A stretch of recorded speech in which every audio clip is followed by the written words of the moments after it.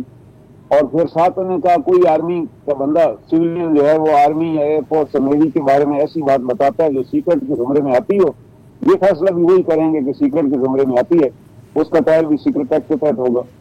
انگریزوں کے secret act میں میکسیمم سینٹینس 14 سال تھی، انہوں نے اس کو بڑھا کے ڈیتھ کر دیا۔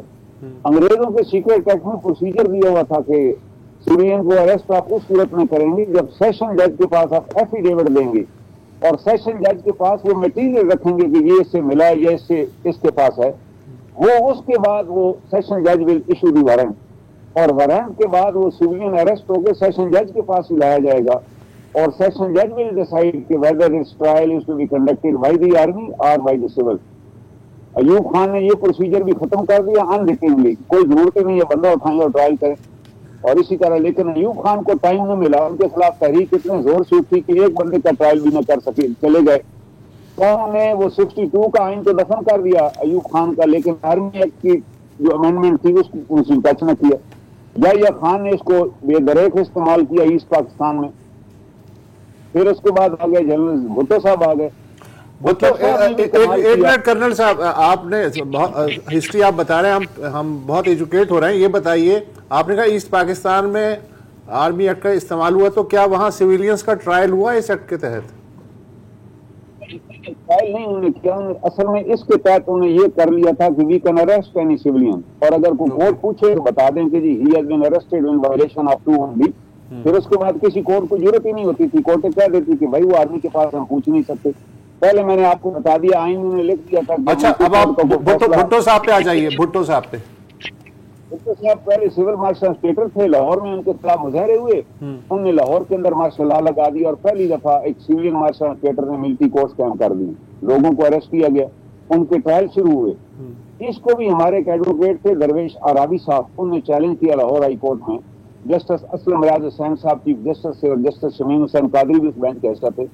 ان 5 ججوں نے اس ٹرائل کو بھی انلیگل ڈکلیئر کیا، اس میں بھی انہوں نے طے کر دیا۔ اصل میں انہوں نے 2(1)(d) کے ساتھ ایک اور شک ایڈ کر دی کہ وہ سویلین جو ہنگاموں میں ملوث ہیں، لا اینڈ آرڈر کو چیلنج کریں، ان کا ٹرائل ملٹری کورٹیں کریں گی۔ تو انہوں نے بھٹو صاحب کی تقریر کو بنیاد بنایا۔ بھٹو صاحب نے کہا تھا کہ جب آئین نافذ کیا کہ ہم مارشل لا دفن کر چکے ہیں، انہوں نے کہا یار جب مارشل لا دفن ہو گیا تو ملٹری کورٹیں کدھر سے آ گئی؟ انہوں نے سیٹ اسائڈ کیا، تمام کورٹس بند ہو گئیں اور وہ کیسز سول میں ٹرانسفر ہوئے۔ اب آگے جنرل ضیاء الحق مرو، جنرل ضیاء الحق جب آئے تو پارٹی نے مظاہرے شروع کیے، انہوں نے ان کو کاؤنٹر کرنے کے لیے پھر ملٹری کورٹیں بنائی اور بے شمار لوگ پکڑے گئے، ان کو کوڑے مارے گئے۔ ہمارے بڑے سینئر جرنلسٹ ہیں لاہور کے قیوم نظامی صاحب، ابھی تو 80 برس سے زیادہ ان کی عمر ہے، وہ اپنے واقعات کالم لکھتے رہتے ہیں نا کہ کس طرح ان کو کوڑے مارے گئے اور کس طرح ان کو بے لباس کیا گیا۔ اور وہ پھر بھٹو صاحب، وہ جو ضیاء الحق صاحب کا جو ملٹری کورٹ تھی وہ بھی پھر ختم ہو گئی، سپریم کورٹ میں کیس ایک آیا، انہوں نے کہا بھائی آپ کس طرح چلا رہے ہیں، وہ کورٹیں مک گئیں۔ لیکن ضیاء الحق صاحب نے بھی سویلین کو اریسٹ کیا، اور سب سے پہلی اریسٹ جو انہوں نے کی وہ احمد فراز صاحب تھے، 2(1)(d) کے تحت اریسٹ ہوئے کہ انہوں نے کوئی سیکرٹ انفارمیشن کسی نظم کی صورت میں بیان فرمائی۔ لاہور ہائی کورٹ میں کیس چیلنج ہو گیا اور لاہور ہائی کورٹ نے کہا جی ان کو احمد فراز صاحب کو پیش کیا جائے۔ اس زمانے میں کورٹ میں بڑی ضرورت تھی اور وہ پیش کیے گئے، اور انہوں نے کہا جی کیا ان کو چارج شیٹ دی گئی؟ ہمارے آرمی کے کرنل صاحب تھے جو ہمارے جیک تھے اس وقت، وہ پیش ہونے کا جی ابھی تک ہم نے چارج شیٹ نہیں دی۔ انہوں نے کہا بغیر چارج شیٹ کے اپنے اریسٹ کیسے کیا، اور ساتھ انہوں نے لکھ دیا دس اریسٹ از ایلیگل، فراز صاحب رہا ہو گئے۔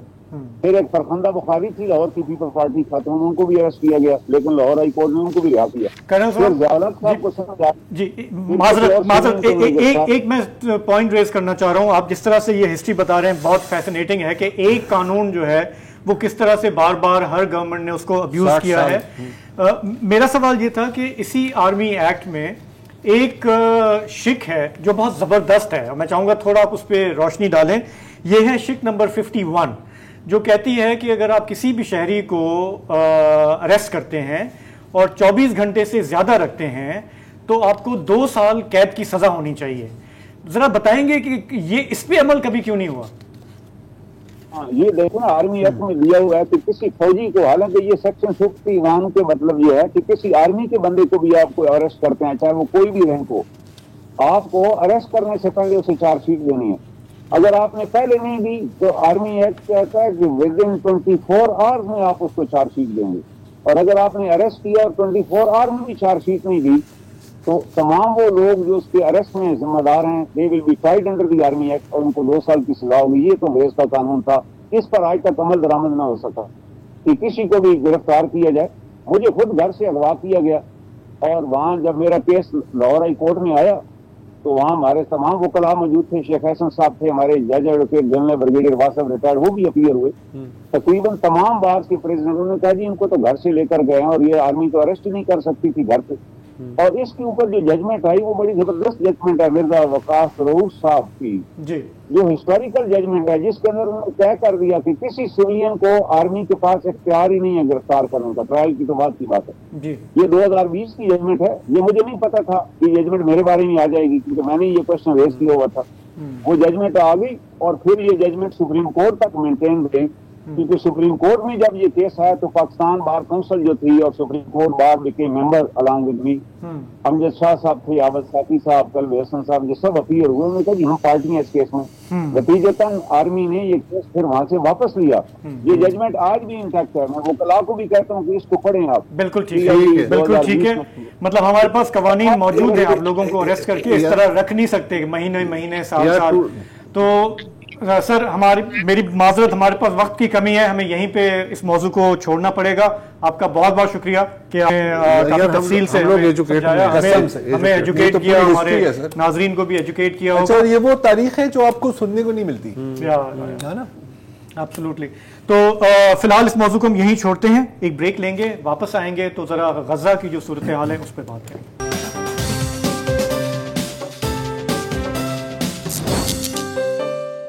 Welcome back. پچھلے 24 گھنٹوں میں تقریباً 200 فلسطینی بچے اسرائیل کے ہاتھوں قتل ہوئے ہیں، جس کا مطلب ہے کہ اگر آپ پچھلے 17 دنوں کی بات کریں جب سے یہ بمباری شروع ہوئی ہے تو ہر روز 110 فلسطینی بچے قتل ہوتے ہیں۔ ظاہر ہے کہ جو مغربی ممالک ہیں وہ سٹینڈ ود اسرائیل والے موڈ میں ہیں، اور آج کل ان کی یہ بات چل رہی ہے کہ نہیں جی کچھ وہاں پر ایڈ پہنچائی جائے، ہیومینیٹیرین ایڈ پہنچائی جائے، اس کو بہت بڑھا چڑھا کر اس کو پروجیکٹ کیا جا رہا ہے، اور شاید کہنے کا مقصد یہ ہے کہ کم از کم اس سے پہلے کہ بچوں کے گلے کٹے جائیں یا ان کو بوم سے گرایا جائے تو ان کو کم از کم ایک گھونٹ پانی تو پلایا جائے۔ This is what it comes down to۔ زیادہ تر جو بومز گر رہے ہیں اس وقت فلسطینیوں پر وہ سب میڈ ان امریکہ ہیں۔ اب میری بات نہ مانیں تو آپ یہ تصویر دیکھ لیں جس کے اوپر کلیئرلی لکھا ہوا ہے مینوفیکچرڈ بائی وڈورڈ، جو ایک امریکن کمپنی ہے۔ اس پر ہم کسی اور دن تفصیل میں بات کریں گے ان کی ساری لنکس پر، لیکن ان کا اثر کیا پڑتا ہے؟ جو بچے زندہ ہیں وہ ٹرامیٹائزڈ ہیں، اور یہ ٹراما مختلف شکلوں میں آپ کو نظر آتا ہے، جیسے کہ اگر آپ یہ ویڈیو دیکھیں جس میں یہ بچے ہسپتال کے کوریڈور میں یہ شہادت کھیل رہے ہیں کہ یہ دیکھیں جی یہ ہمارا ساتھی ہے اور یہ بچہ زندہ ہے اور یہ اسرائیلی دشمن کی بمباری میں یہ مارا گیا ہے اور ہم اس کے جنازے کو لے کر جا رہے ہیں۔ مطلب ایک طرح سے یہ بچے اپنی ذہن سازی کر رہے ہیں، خود کو تیار کر رہے ہیں۔ دوسری جانب اسرائیل میں جہاں پر آپ کو پتا ہے کہ کوئی ابھی آج کل مسئلہ نہیں ہے، پوری دنیا کے ایٹ لیسٹ ویسٹرن ورلڈ کی سپورٹ ہے، وہاں پر اسرائیلی ٹک ٹاکر کچھ اس طرح کے ویڈیوز بنا رہے ہیں۔ یہ دیکھیں، یہ ایک میک اپ آرٹسٹ ہے، ایوا نام ہے ان کا، اور یہ ایک فلسطینی ماؤں کا مذاق اڑا رہی ہیں کہ دیکھیں یہ تو سب ڈرامہ ہی کرتی ہیں اور ان کے ایکچولی کوئی بچے مارے نہیں گئے۔ یہ جو آپ دیکھ رہے ہیں یہ جو اس نے یہ جو گریپ فروٹ اٹھایا ہوا ہے اور یہ اپنی یہ اس طرح دکھا رہی ہیں کہ جی یہ تو سارا اپنا میک اپ کراتے ہیں اور ایسا کچھ نہیں ہو رہا۔ اسرائیلیز اس کو پیلی ووڈ کہتے ہیں بائی دا وے۔ دنیا بھر کے کیمپسز، دارالحکومتیں جیسے بالخصوص کینیڈا، یو کے، یو ایس، فرانس، جرمنی، وہ تو سب اسرائیل کے ساتھ ہیں، لیکن اگر آپ سڑکوں کی طرف نظر ڈالیں تو کافی واضح ہو رہا ہے اور ہر دن یہ واضح ہوتا ہی جا رہا ہے کہ عوام اسرائیل کے ساتھ نہیں ہے۔ سنیے۔ No justice, no peace. No justice, no peace. Free, free Palestine. Free, free Palestine. Free, free Palestine. Free, free Palestine. Free, free Palestine. Presidenziali di ospedali internazionali e scuole. End the occupation now. Stop the genocide. Stop the genocide.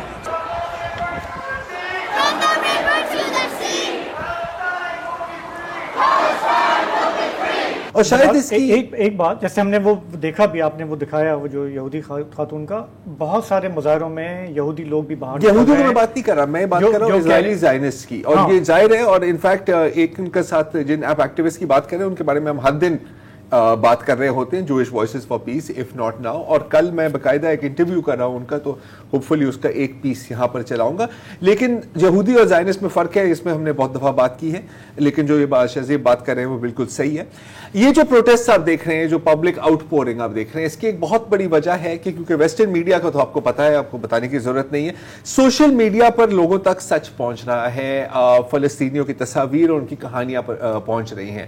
اور ہم یہ بھی دیکھتے ہیں کہ لوگ یہ اب ریئلائز کر رہے ہیں کہ جی جس بندے کے ساتھ کل میں جس کی ٹویٹ کو شیئر کر رہا تھا، یا جس کے ساتھ میری ٹویٹر پہ بات ہو رہی تھی، آج وہ انسان مر گیا ہے، وہ قتل کیا گیا ہے. جیسے کہ روشنی سراج، یہ ایک بہت فیمس فلم میکر تھے غازہ میں، اور یہ ڈاکیومنٹ کر رہے تھے، اور ان کی تصاویر اور ان کی جو ویڈیوز ہیں وہ کافی وائرل ہوئی، اور آج روشنی سراج کو بھی قتل کر دیا ہے اپنے پورے فیملی کے ساتھ جب ان کے گھر پر بمباری کی ہے. تو جب ایسا ہوتا ہے تو ایک پرسنل کنیکشن بنتی ہے لوگوں کی، اور شاید یہی وجہ ہے کہ اب نشانے سوشل میڈیا بھی نشانوں پر آ گیا ہے. ایسے اگر میں بات کروں کہ انسٹاگرام پر پچھلے روز کیا ہوا تھا، بڑی مزیدار خبر ہے. اس میں اگر جو فلسطینی یوزر ہیں انسٹاگرام کے، وہ جب فلسطین لکھتے ہیں اور اس کے ساتھ الحمدللہ لکھتے ہیں اور فلسطین کا جھنڈا لگاتے ہیں، اس کو جب آپ ٹرانسلیٹ کریں تو آپ کو پتہ لگتا ہے کہ فلسطین کے بعد انسٹاگرام میٹا نے خود اپنے آپ پتہ نہیں کیسے دہشت گرد کا لفظ استعمال کر دیا. So you right Palestinian, they right terrorist.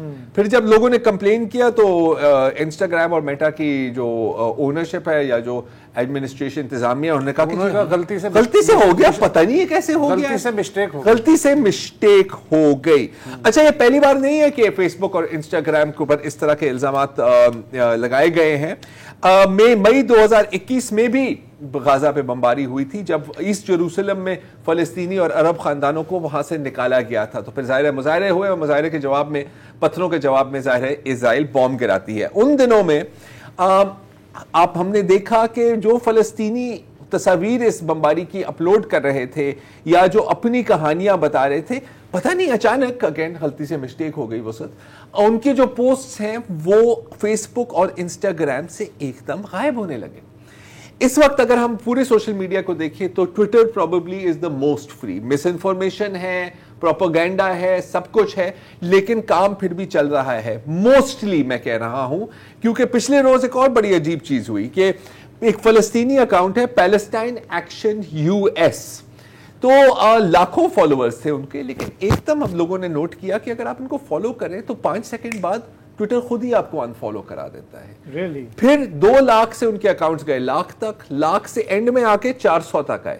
لیکن پھر لوگوں نے اتنا شور مچایا اگین آن ٹویٹر کہ اب وہ اکاؤنٹ ریسٹور ہو گیا ہے. ایک اور مزیدار بات ہے کہ چیٹ جی پی ٹی سے اگر آپ پوچھیں، اور یہ پہلے تو ہم نے سوشل میڈیا پہ دیکھا لیکن پھر ہم نے خود بھی یہ ایکسپیریمنٹ کی. Social media chat G P T سے اگر آپ پوچھیں کہ کیا اسرائیلی آزادی کے حقدار ہیں تو کہیں گے جی بالکل، ہر قوم کی طرح ان کو بھی آزادی چاہیے اور ان کو بالکل ملنی چاہیے. اچھا، اس میں کوئی ہماری دو رائے نہیں ہے، یہ بات بالکل صحیح ہے، سب کو حق ہے کہ وہ آزادی اور امن میں رہیں. لیکن پھر آپ اگر یہی سوال پوچھیں کہ کیا فلسطینی آزادی کے حقدار ہیں تو جواب ملتا ہے کہ سر اصل میں بڑا گمبھیر مسئلہ ہے. اس کی مطلب 2 سائڈز ہیں اس میں. کچھ لوگ کہتے ہیں کہ جی اور کچھ لوگ کہتے ہیں نہیں، اور کتنا اچھا ہوگا اگر سب ہنسی خوشی اسی طرح جیتے رہے. اچھا، انٹرسٹنگ بات میں آپ کو بتاؤں، کشمیر کے بارے میں پوچھیں تو آپ کو بھی ورڈ ٹو ورڈ یہی جواب. تو بھائی ٹیکنالوجی جن لوگوں کے پاس ہے، اچھا انٹرسٹنگ بات میں آپ کو ایک اور بتاؤں کہ سوشل میڈیا کمپنیز میں اب لوگ پروٹیسٹ کر رہے ہیں. جو ورکرز ہیں وہ اوپن لیٹرز لکھ رہے ہیں کہ یار یہ ہماری جو مینجمنٹ ہے وہ تو اسرائیل کے ساتھ کھڑی ہے، لیکن یہ جو ہو رہا ہے اس کو ہم کیسے اگنور کر سکتے ہیں. ان کی لسٹیں بن رہی ہیں ایک اسرائیلی ویب سائٹ پر، اور وہ تمام ٹیک کمپنیز کو بھیجی جا رہی ہے کہ ان لوگوں کو آپ نے نوکریاں نہیں دینی. ایک جو خاتون ہے انہوں نے پھر گوگل کے جو باس ہیں سندر پچائی، ان کو کہا کہ سر یہ آپ کی کمپنی کے ویسے ہی لنکس ہیں اسرائیل کے ساتھ، اور اگر آپ وہ لنکس جانا چاہتے ہیں تو آپ نے صرف گوگل کرنا ہے